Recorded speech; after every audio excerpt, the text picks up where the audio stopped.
It's the third annual Fannie Awards. And now, here's your host, Andrew Fantasia. It's day 9 of the 2017 Fannie Awards. We can see the finish line from here. There are only 2 movies left in the countdown and 1 special award left to give out, but it's probably the most fun award. I mean, who are we kidding, right? So, let's do that. Who is taking home the silver medal for my number 2 movie of the year? The answer: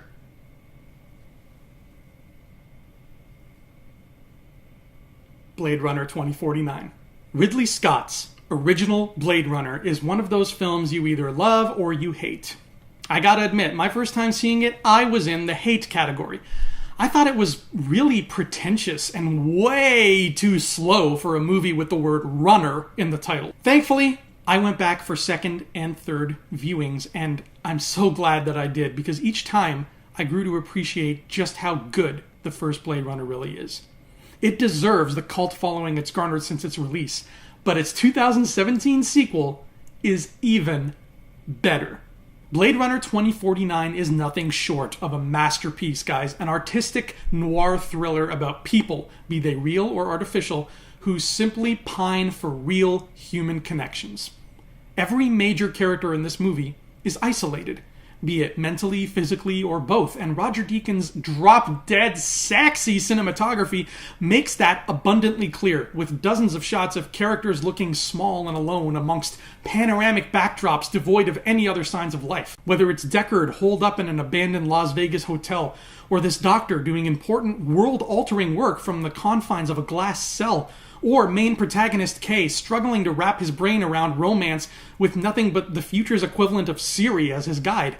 Loneliness haunts the movie like an ever-present phantom.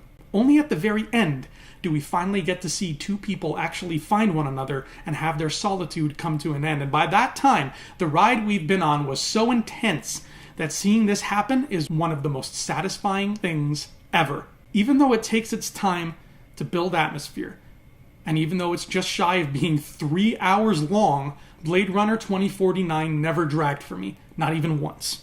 When the final credits rolled, I immediately wanted to watch it again and soak up more of the stunning world contained within this story. I want to spend more time in that world, but if we never get another sequel, that's okay. 2049 ended it at the perfect point, leaving things open, but also, in a way, closing a book that a lot of us have been reading for over 30 years.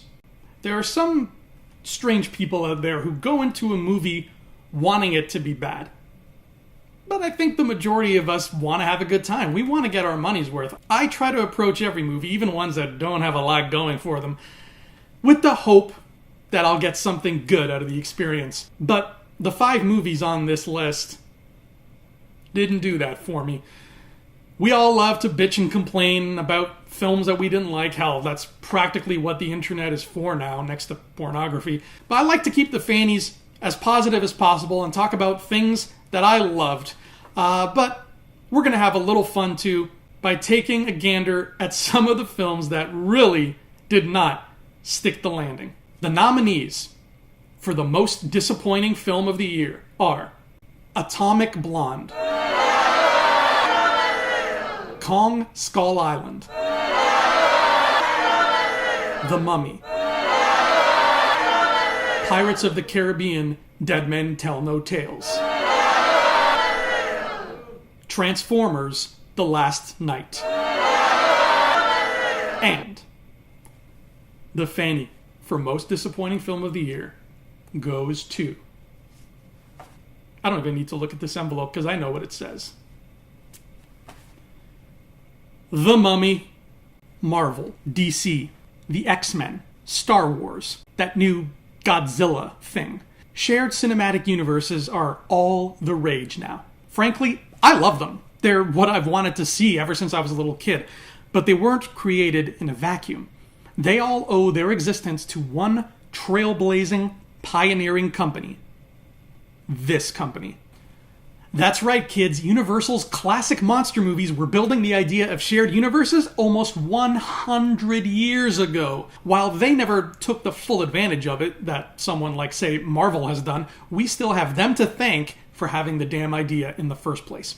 So when I heard that Universal was going to step up to plate and reboot their shared monster universe in the modern era, I was so friggin' excited, I started voluntarily peeing all over my furniture.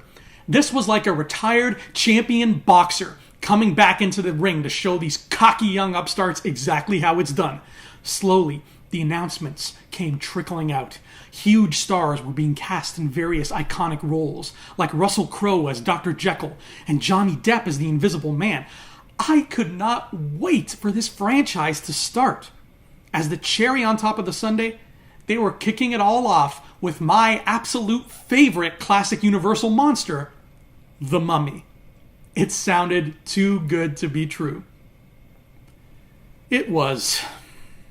It turns out that retired championship boxer was a little too eager to win the crowd's attention.